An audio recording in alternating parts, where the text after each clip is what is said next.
Hi class, it's Mr. Mardo. Yes, this is what I look like outside the classroom. I'm here in Concord, Massachusetts at Walden Pond to give you guys a brief overview and tour of Transcendentalism. So, Transcendentalism is a literary and philosophical worldview, I guess, that came about in the middle 19th century, about the 1830s and 40s. Ralph Waldo Emerson was really the creator of it, and Henry David Thoreau could be said to be his student. And he was actually the first real practitioner of it, trying to put the theories into real life situations. Transcendentalism came about mainly as a result of slavery and the Industrial Revolution and organized religion, in that it was against all of those things. The Transcendentalists believed in the freedom of all humans. They believed in getting back to nature and away from society. They didn't like the rise of cities, the railroads, technology. They were against a lot of those things. They also didn't agree with organized religion. In their view, as long as you believed in something, that was good enough for them. They weren't going to tell you what to believe or who to believe in. It was all good for the Transcendentalists. Now, the main ideas in Transcendentalism are a strong individuality, meaning be your own person. Don't follow the crowd. Don't go along with something just because society is doing it. They also believed in personal spirituality, like I mentioned before. They really were against organized religion. Transcendentalists also believed in getting back to nature, such as places like this, Walden Pond, because they were outside of industrialized society. They believed in intuition, following what your soul or heart, if you will, tells you you should be doing with your life. And they believed that being out in nature, communing with it, spending time outdoors, really helped people to be more intuitive and be the person that they should be. Another thing the Transcendentalists believed in was being reliant only upon yourself as much as that was possible. So in other words, you didn't need the rest of society or a whole lot of money or things like that. You should be able to be completely self-sufficient as much as was possible in life. So to put some of these ideas into practice, Henry David Thoreau decided to come out and live here at Walden Pond for 2 years. He built himself a cabin, which we'll see later, and other than going back into town now and again for supplies or to have a visit with Ralph Waldo Emerson, he really spent the majority of his time here on the pond, walking around, exploring, observing nature, and really writing all these things down in a journal, which he later turned into a book named after the pond here, Walden. Here's a bit of Walden Pond as it looks today. It's really quite a popular swimming destination. I've been here many times myself over the summer. The water was pretty warm, I've got to say. Henry David Thoreau once said, "The mass of men lead lives of quiet desperation."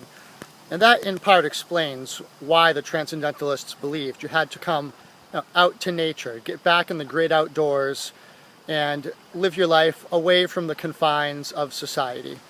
And to me, quiet desperation means that people really aren't satisfied with their lives and with who they are in society, with all of the modern day technology and cars, houses, businesses, jobs, all that kind of thing.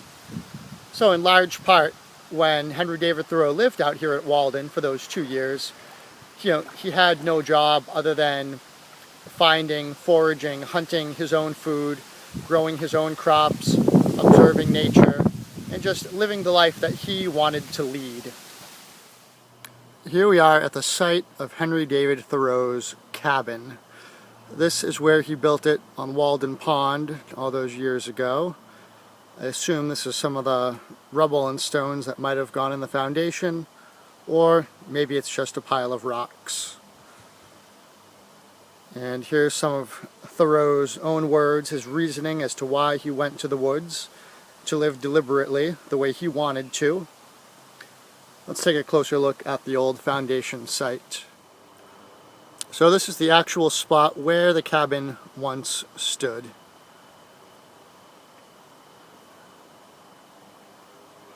Overall, doesn't look like too bad a place to live for a few years.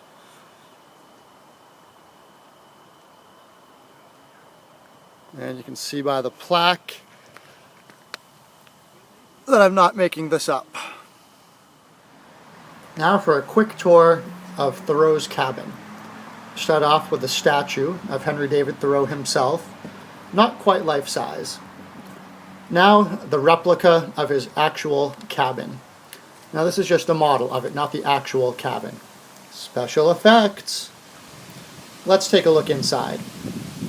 As you can see, it's pretty bare in here, but everything you need. We've got a table with a chair, and then what looks like his writing desk, a few more chairs for company, and the fireplace and stove for a little cooking, pile of wood, nice view out the window, with his bed underneath. Think you could live here? The one thing I find lacking, no bathroom. So here is the view of Concord Center. As you can see, a lot of the buildings are probably the same ones that were standing during the time of the Transcendentalists in the middle of the 1800s.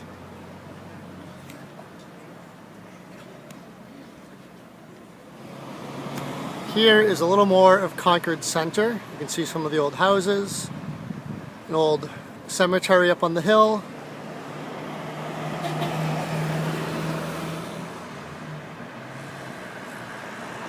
and an old Revolutionary War era tavern.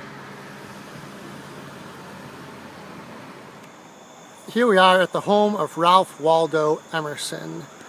He's popularly known as the father of Transcendentalism. And this is the house he grew up in and lived in. And here's a view of it from the side. Not too shabby. Here is another house from around the same time period as Ralph Waldo Emerson. And we're pretty much in the neighborhood where he grew up. So you can kind of get an idea of what it's like around here. And here's a bit more of downtown Concord.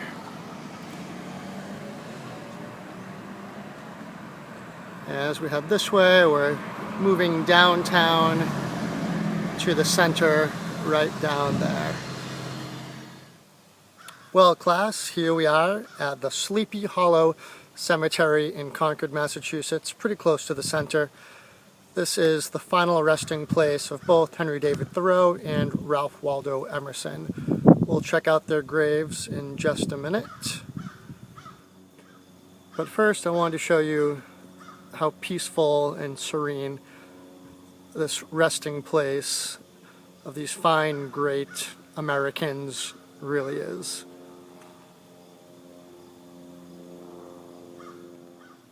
To get up there, you've got to climb a bit of a hill. Just another one of the things I do for my students. We are now looking at the tombstone for Henry David Thoreau and his family. You can see the name Henry Thoreau, second from the bottom. As you can see, there's a lot of smaller tombstones around them of various family members. Next to the main Thoreau site grave marker, we have this small tombstone with simply the name Henry on it for Henry David Thoreau. As you can see, people have put pine cones, stones with notes and messages written on them, pens and pencils and things like that to commemorate him. Such a simple site for someone who hoped to be a simple man. I think you would find this a fitting memorial. The longer I do this, the more this feels like an episode of Ghost Hunters. Here we are at the top of the hill at Ralph Waldo Emerson's grave site. All these other tombstones are various members of his family within this little cordoned off area. And this enormous boulder of pink granite in the middle is here for Ralph Waldo Emerson. A fitting place for him to rest in peace. Well, here's your last look at Walden Pond. Hope you all enjoyed the video. I'll see you guys in class.